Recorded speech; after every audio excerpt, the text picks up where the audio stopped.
Hey everyone, welcome back to TM Therapy. So in today's video, I'm going to talk a little bit more about social media and the why I feel that these platforms need to do better. I'm going to give you a few examples of some of the things that I've seen on social media and why I feel that this is very damaging, especially for young people, but even older people like myself who have gone through doxing and bullying on social media. It happens. And I think that, like I say, these platforms need to be better. So if you want to join me in this video, then sit back, relax, and let's dive right in.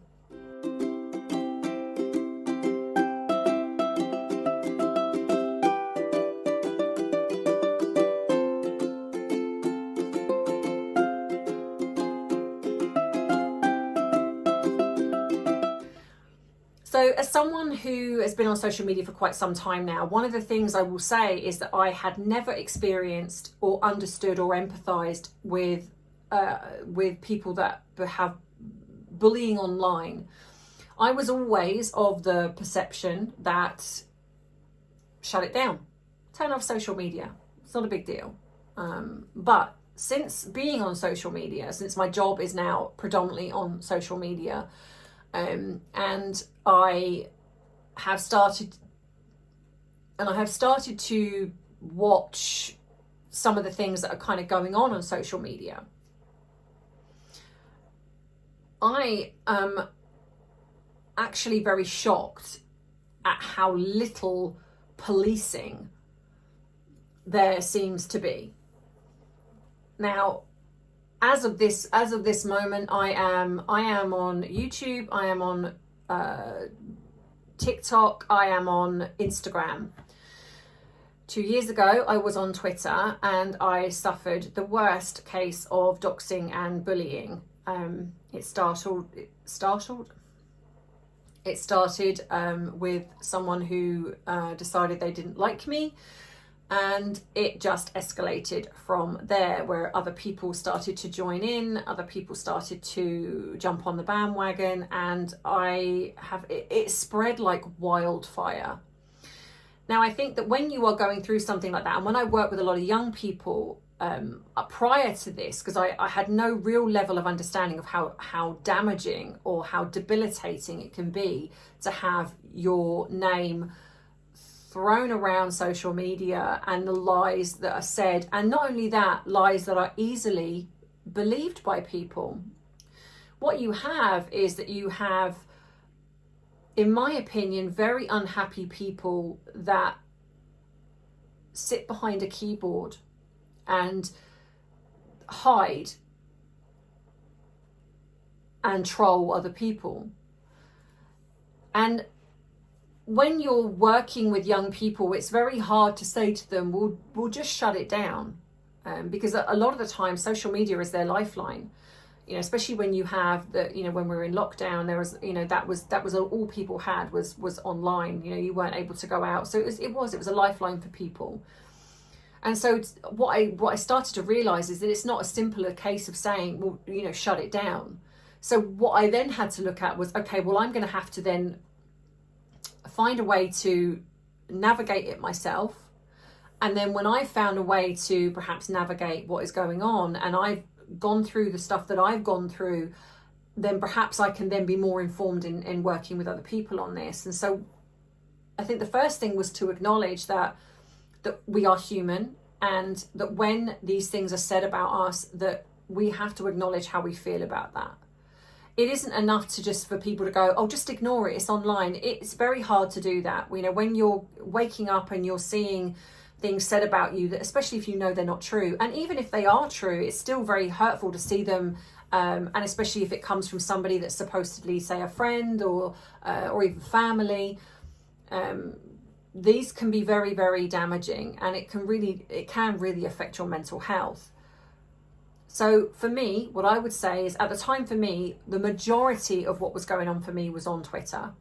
So I decided in that moment, okay, do I need to be on Twitter? Well, if I come off Twitter, will that affect my job? Will that affect anything else that I'm doing in my life? And the answer was, well, no.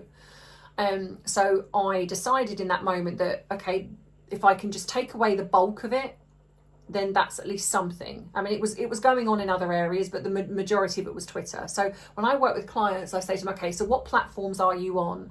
And they will reel off certain platforms. I'll be like, okay, so where is the bullying predominantly coming from? And if most of the time they will pinpoint one, and a lot of the time, in my experience from young people, it's either Snapchat or some of them it's Instagram.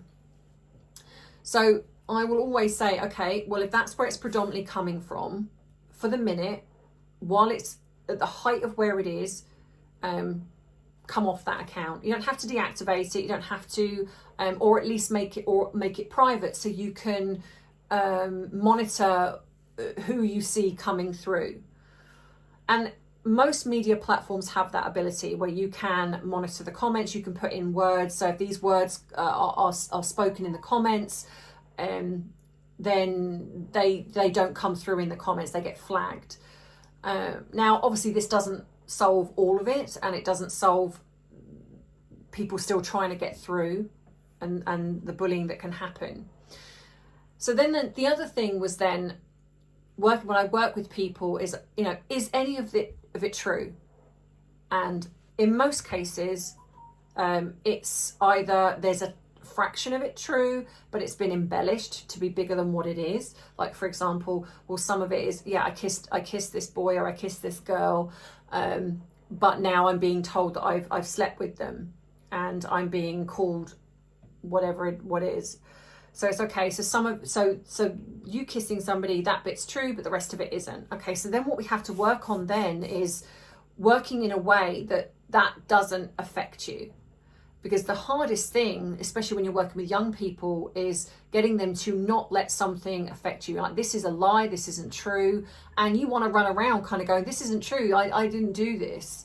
And that's very similar to, in a way, what I had, albeit not in that context, but I was accused of being something. And so it's kind of like, well, okay, so why does this bother me so much? Because it's not true. I know the truth. The people that matter to me know the truth. So why is it bothering me so much? And I think for me, because obviously I can't speak about other people, but for me, it was the panic that this would affect my business. That was the underlining of, okay, what if this affects my YouTube channel? Because predominantly my private clients don't know me from YouTube. So I was able to still work with my private clients. So then it was kind of like, okay, so if my YouTube channel goes, what's the worst that can happen? Well, in all fairness, nothing, because what's the worst that can happen? Well, okay, I lose my avenue to help people. Okay, is that true? And the answer is, well, no, because even if I lose YouTube, I could still go to Rumble. I could still talk on Instagram. I can still talk on because at this point I'd come off Twitter. So I can still talk on TikTok. I could open up a website and I can do things there. So once you, in a way, step back from something and you start to break it down, that's the biggest thing for me, is breaking something down and looking at where we can spiral and start to imagine things that are happening when they actually haven't happened yet. And we start to imagine worst case scenarios. But again, they haven't happened yet. So when I'm working with young people, I'm going, okay, so this bit's factually true, this bit isn't. Okay, so what can we do for you to get to a place where this doesn't matter to you? Now, I appreciate that when I work with young people, when you're navigating school, it is different to when I was at school. I mean, the bullying was still there, but it is different because of the fact that social media, you don't get a break anymore. Like when I was at school, and a lot of people my age, when we were at school, we would finish school and we would go home. And the chances are, if any of those girls that were bullying you, you're not going to see them when you're at home or at the weekends. Whereas unfortunately now with social media, we have that if you're being bullied at school, they then follow you on Instagram or they follow you on TikTok or wherever, and then they continue that bullying. But this is where, in my opinion, these social media platforms, the schools, need to be better. When you are banned from, and you have an account deactivated through bullying, you should not be allowed then to then add another account and carry on that bullying. This was happening when I was on Twitter. People were creating accounts to so they would have like their public account, and then they would create other accounts to carry the bullying, and almost have conversations with themselves as if they were a separate person. And I saw that happening. I knew what was going on, but it's very difficult to prove that. When you're saying to, say, even when you go to the police and say, look, this person is doing that, they're like, well, we can't really do anything because we don't know who they are. Or, you report them to social media, and social media comes back, says no violations found. It's like, but they're literally putting my public information up there. They're literally bullying or doxing or whatever it is. No, there's nothing we can do about that. That is, in my opinion, where social media needs to be better. When you have people's mental health being affected, when you have suicides happening through social media, this is when it's a problem. And it's not enough to say, well, people need to be more responsible. People need to be more responsible in what they're saying or doing, or parents need to be more responsible in what their children are doing. Yeah, okay, to a degree, I do agree with that. But when you're dealing with young people who, and I believe TikTok was originally for the age of 13, and there are some parents that won't allow their children on social media, and I can understand why. But when you are a parent to a kid whose friends are all on social media and you're telling them, well, no, you can't, then that can be a problem within itself, because then you have the fact that your kid is going to be the only one not on social media.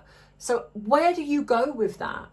If you've got social media that are not going to do anything and they're not going to police their platforms better, well, then it becomes, in a sense, schools, parents, to educate their children to, I don't want to sort of say to have a thicker skin, because I don't actually necessarily like that term, but in a way it is kind of like that, is to create where these words don't affect you. My example is that if words only hit you, words only hurt you if there is some resonance there. And that means if there is some kind of trigger going on that it's impacting you. So for example, if you are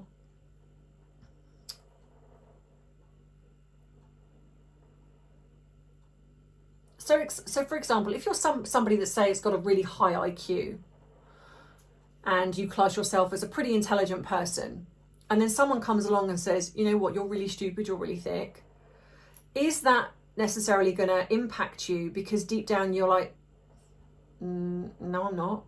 What are you talking about? I could kind of, and you could reel off lots of things to create them to see that you're not that. Say if you're, say somebody that is a very healthy eater, that's very slim build, and then someone comes along and is really derogatory and calls you a bigger person. I know that the terms that can be used. You're gonna, that's not necessarily going to impact you unless you have issues, say with your eating, say you perhaps have an eating disorder or something along those lines.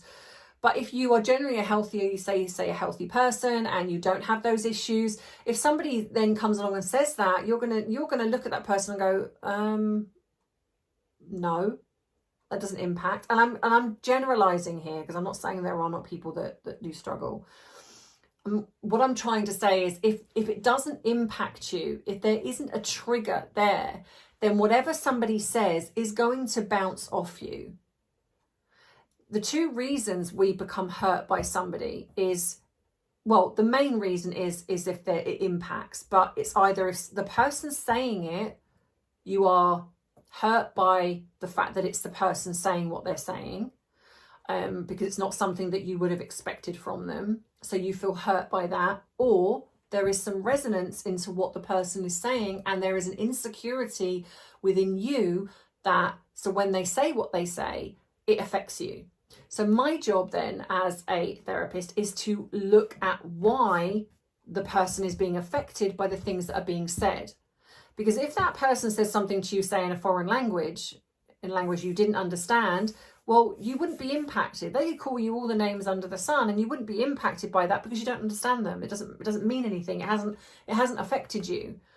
All you know is that some person is talking at you in a foreign language. You don't know what it means.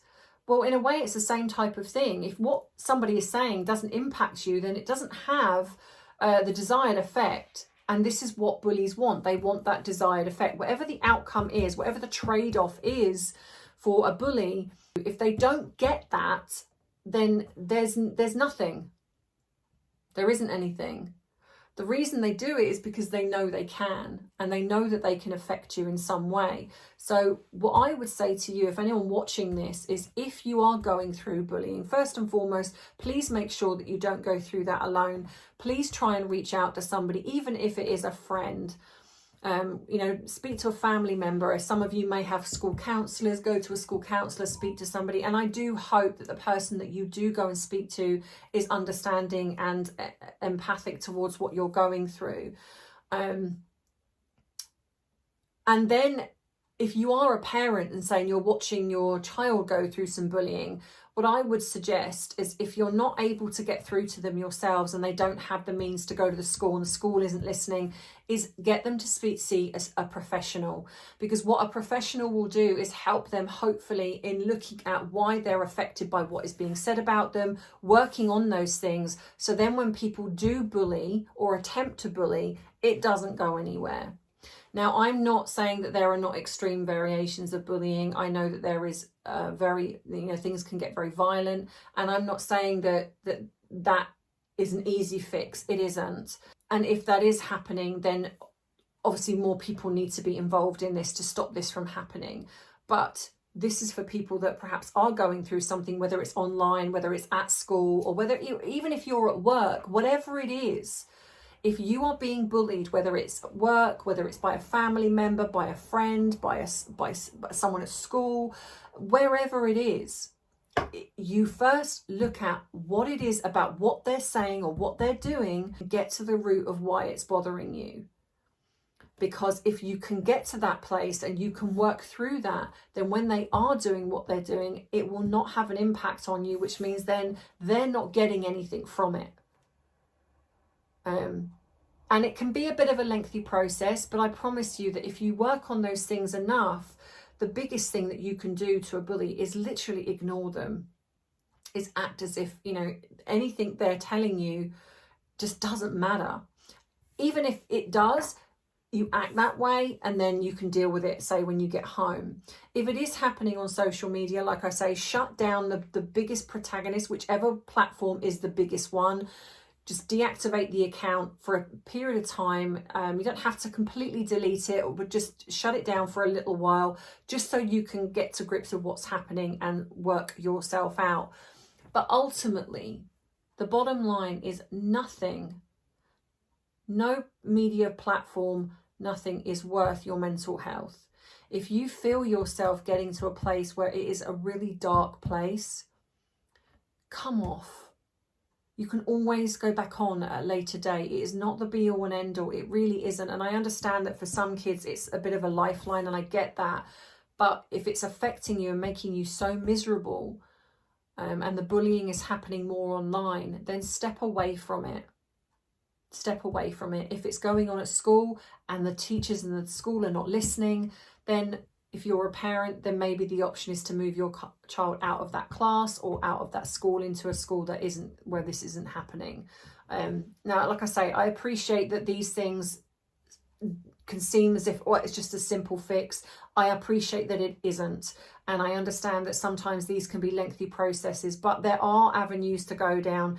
And I think, but what I will say is, from an early age, as early as possible, is get your child to a place where they can be open, they can talk about things. You create them to not let words be so powerful that they can debilitate your child or somebody. Words only have meaning if you give them meaning. So if you are allowing your child to literally back them off, then it's not going to affect them so much. And you can do that from as early as possible.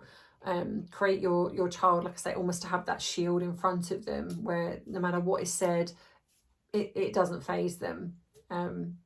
So I hope that that's helped in some way. Like I say, if you are going through something, please reach out to somebody. Do not suffer in silence. Whatever it is, it really isn't worth doing that.